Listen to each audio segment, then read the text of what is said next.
I get it, why you would be upset about that. I understand. People emailed me yesterday. Again, I was filling in for Mark on the radio. I'd done my own show. I had to finish up the China chapter on my book with the WHO, and I was just tired at the end of the night. But man, did I get a boatload of emails. People were furious at Bill Barr, the Attorney General, who I think is doing a good job. Hold on. Don't throw tomatoes yet.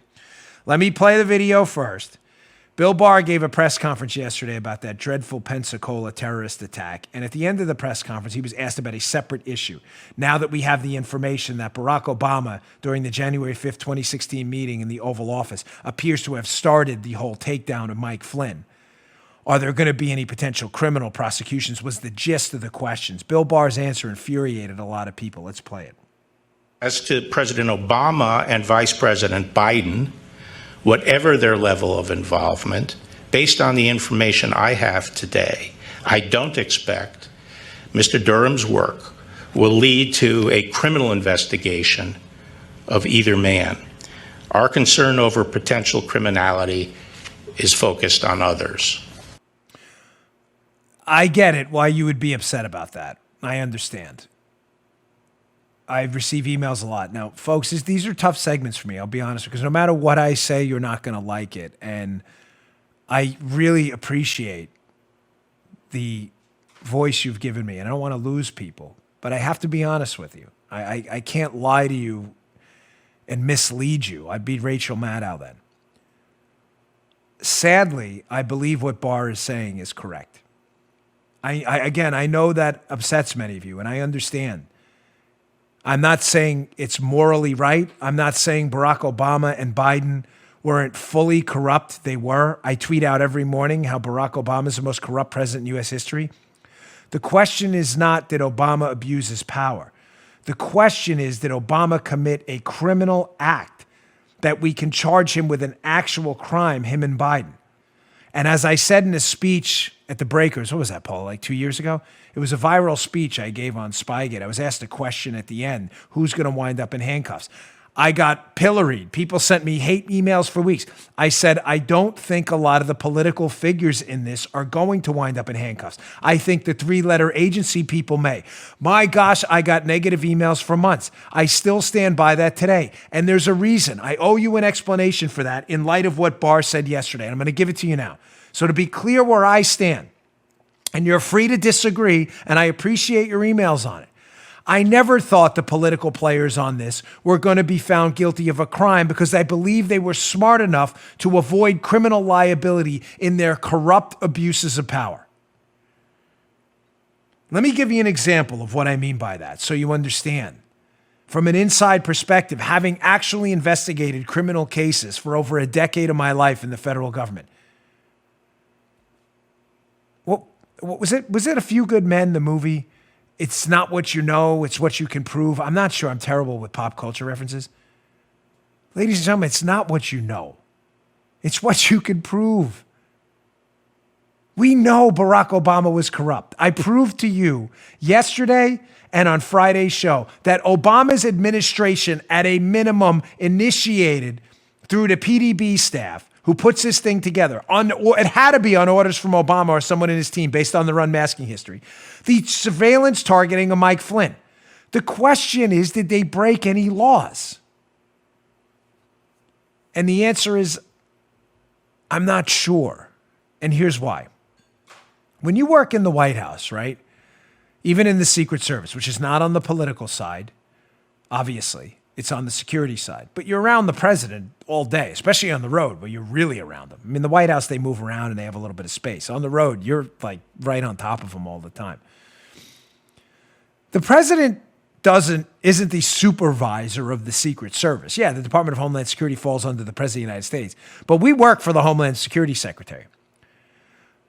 You're not supposed to listen to the president if the president says something that's probably not smart and will cause a safety problem for himself. I'm just telling you, in my experience working with the Secret Service, that if the president wants to do something, even if it's pretty stupid, the Secret Service most of the time is probably going to do it. Joe, are you following what I'm saying here? That there's a soft power there?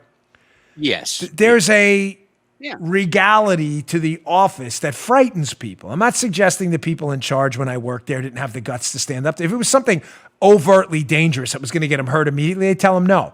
But there were a lot of things we did security-wise that probably weren't the best idea. And you do it because the president says, I'm doing it.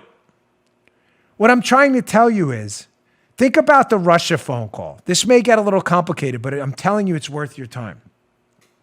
If the president's in the White House and he says to Susan Rice and others who are known, butt kissers of the president, they'll defend President Obama no matter what he does. If he robbed a bank and they had video, they'd call him Robin Hood for giving the money to the poor. If the president's around, just like he was around us in the Secret Service, and hints at something, hey, I'd like to go to that cemetery and visit this the grave of this person. Well, Mr. President, that's kind of dangerous. It's open area. As I said, I'd like to go to that cemetery. Can you imagine President Obama in that office with Susan Rice and others, Brennan, another weak-kneed, totally spineless fool, and President Obama saying something like, hey, I heard a rumor that Mike Flynn was on the phone with the Russian ambassador, Kislyak. I got the readout of the call. It didn't seem like anything. But, it'd be really interesting to find out the motivations about what Putin was thinking about with the sanctions. You dig? All of a sudden, the president frames his request not as a, hey, go wiretap Mike Flynn, but hey, Mike Flynn talked about sanctions on that call. He's not the national security advisor yet. And Putin responded.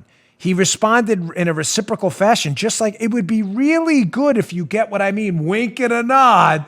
It would be really good if we understood Putin's motivations. What I'm trying to tell you is the president of the United States has a lot of power. And as long as he masks his corrupt motives in a fake, quasi-legal package, they're not going to be able to charge him with a crime. I know that's not a satisfactory answer. But Barr, I didn't play the whole press conference in the interest of time. Later on, Barr goes on, because I don't want you to be mad at him for this. I believe he's got Brennan and others nailed to the wall. Because there was a criminal leak to David Ignatius of the Washington Post, and somebody swore out a warrant in court under penalty of perjury that was clearly false. I believe he has some people nailed to the wall. Will they be in handcuffs? Don't know. Not my job. My job is just to tell you the truth.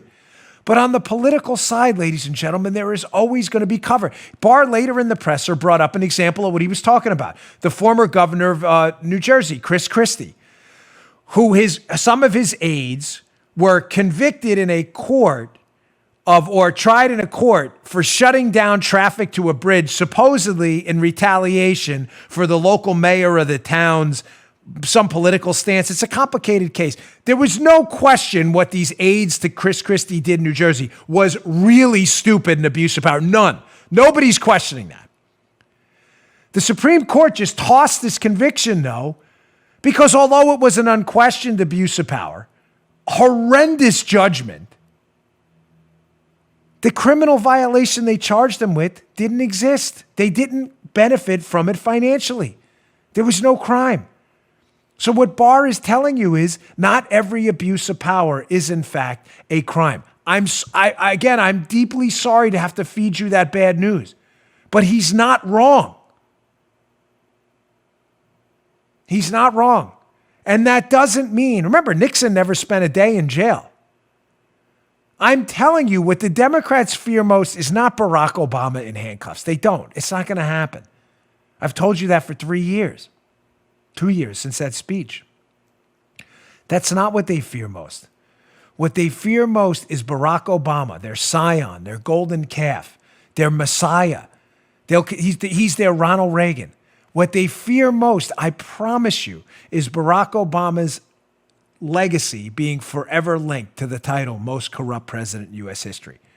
Because he is. That is what they fear most. Mark it. They know Obama's never going to jail. They don't want the guy they were going to celebrate for generations as this trailblazer, Barack Obama, this renegade.